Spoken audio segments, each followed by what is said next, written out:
Buenos días, ingeniero. Nuestro tema de exposición son evaporadores de simple efecto y múltiple efecto. Los integrantes del grupo son Cedeño Bravo Lilian Luzbeck, Delgado Fortis Carla Marina y Carrillo Palma Brian Javier. Evaporadores. Los evaporadores son eficaces para concentrar sales, metales pesados y variedad de materiales que se encuentran dentro de una solución. Esto aquí también son los evaporadores, son intercambiadores de calor. Su principal función es trasladar la energía térmica de la estancia que ha de ser enfriada a un líquido o un sistema de refrigerante. Los principios y fundamentos de diseño. Ya. En esto de aquí, pues, cuando se calienta la solución y aumenta la concentración, se puede exceder el límite de la solubilidad del material en solución y de cristales. Cuando más elevada sea la presión del evaporador, mayor será la temperatura de lo que es la ebullición. Ya, las partes principales de un evaporador.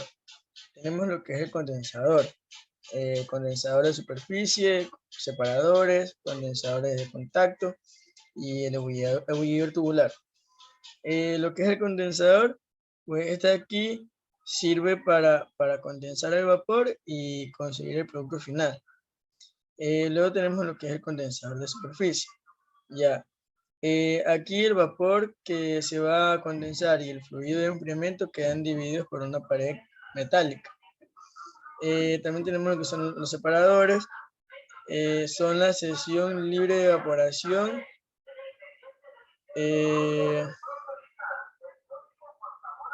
Perdón. Ya, los separadores son la sección libre de evaporación en donde se dividen de la etapa líquida que está concentrada.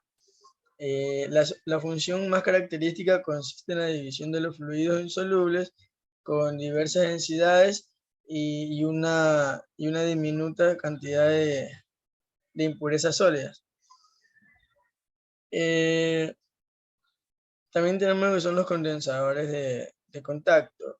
Esto de aquí se mezcla el vapor que se condensa y el fluido de enfriamiento o agua. El condensador de corriente, que es paralelo, en el que los gases no pueden ser condensados y salen a temperatura de ingreso del agua. Y por último tenemos lo que es el ebullidor tubular. Ya, este aquí es el lugar donde se realiza el proceso de ebullición. Está constituido por un haz de tubos por donde se vuelve la solución a concentrar y un dispositivo de resguardo por el que se desplaza el vapor. Continuando con la exposición, tenemos las características de un evaporador. Existe una amplia variedad de evaporadores, pero la mayoría de ellos coinciden con las siguientes características básicas. Como primero tenemos que los evaporadores deben trabajar siempre al vacío parcial, pues esta reduce la temperatura de ebullición en la cámara de evaporación. Segundo tenemos que en la cámara de cada evaporador debe haber siempre menos presión que en el anterior, y en el primero de ellos siempre menos de la atmósfera. De no ser así, la evaporación no tendría efecto alguno. También el vapor debe salir saturado seco hacia el compresor y el fluido circulará por el evaporador produciendo una pérdida de carga mínima, pero aún así con una velocidad suficiente para originar una buena transmisión de calor. Como siguiente tenemos la clasificación de los evaporadores, que según sus características está el efecto simple y el múltiple efecto. En ellos tiene los siguientes métodos de alimentación, que es alimentación directa, alimentación a retroceso, alimentación mixta y alimentación paralela. Primero tenemos el evaporador de efecto simple. Los evaporadores de efecto simple se usan con frecuencia cuando la capacidad necesaria de operación es relativamente pequeña o el costo del vapor es relativamente barata, comparado con el costo del evaporador. Sin embargo, la evaporación de gran capacidad, al usar más de un efecto, reducirá de manera significativa los costos del vapor. Como podemos observar en la imagen del efecto simple, la alimentación entra a ATF y en la sección del intercambiador de calor entra vapor saturado ATC. Entonces el vapor condensado sale en forma de pequeños chorros. Esto quiere decir que la solución del evaporador está completamente mezclada y el producto concentrado y la solución del evaporador tienen la misma composición y temperatura T1. Y esto corresponde al punto de ebullición de la solución. Asimismo, la temperatura del vapor también es T1, pues esta está en equilibrio con la solución de ebullición. Y la presión es PT, que es la presión del vapor en la solución a T1. Como siempre tenemos el evaporador de múltiple efecto, que un evaporador de múltiple efecto consta de un conjunto de evaporadores, como vemos en la imagen, donde el primer efecto es el primer evaporador, y así sucesivamente durante su funcionamiento el vapor producido en el primer efecto se utiliza como vapor calefactor en el segundo efecto.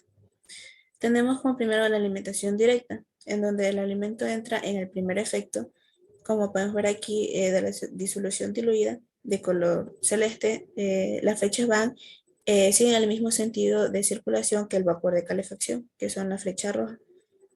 Entonces saliendo el producto en el último efecto de solución concentrada. El líquido circula en el sentido de las presiones decrecientes y así no es necesario aplicar ninguna energía auxiliar para que el líquido pase de un efecto a otro.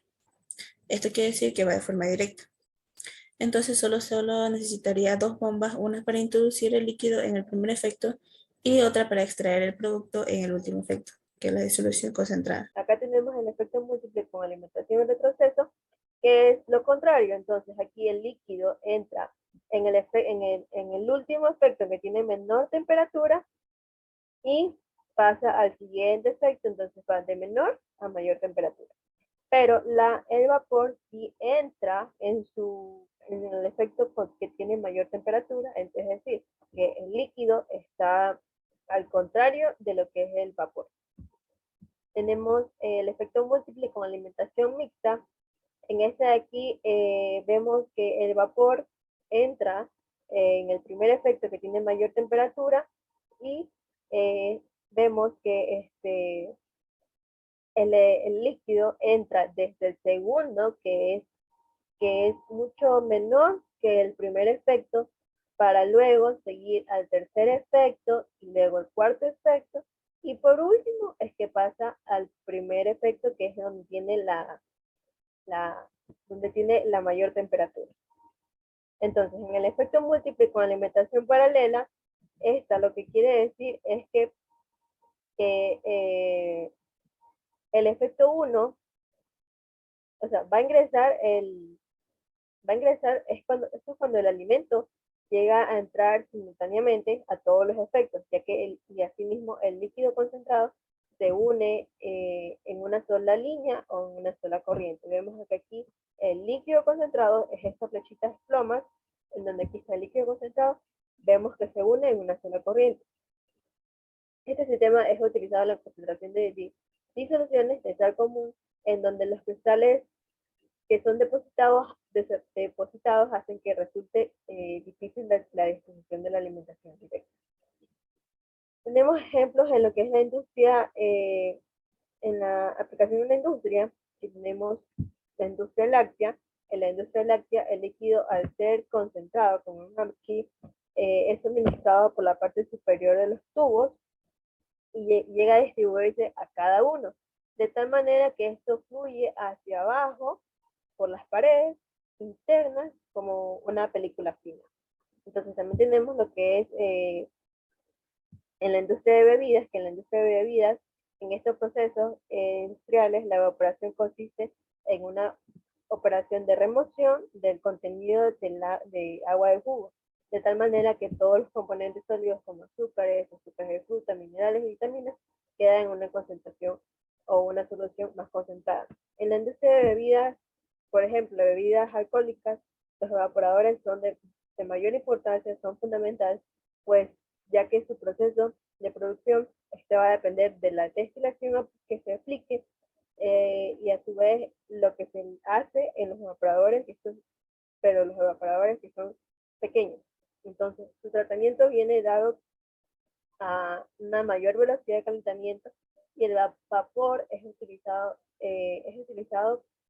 por medio de un tubo vertical, que esto puede ser de vidrio o de acero inoxidable quirúrgico, y también puede estar acompañado de un condensador de Graham, que esto llega a ser sometido a 3 velocidades diferentes de calentamiento con el fin de conservar el gradiente calorífico.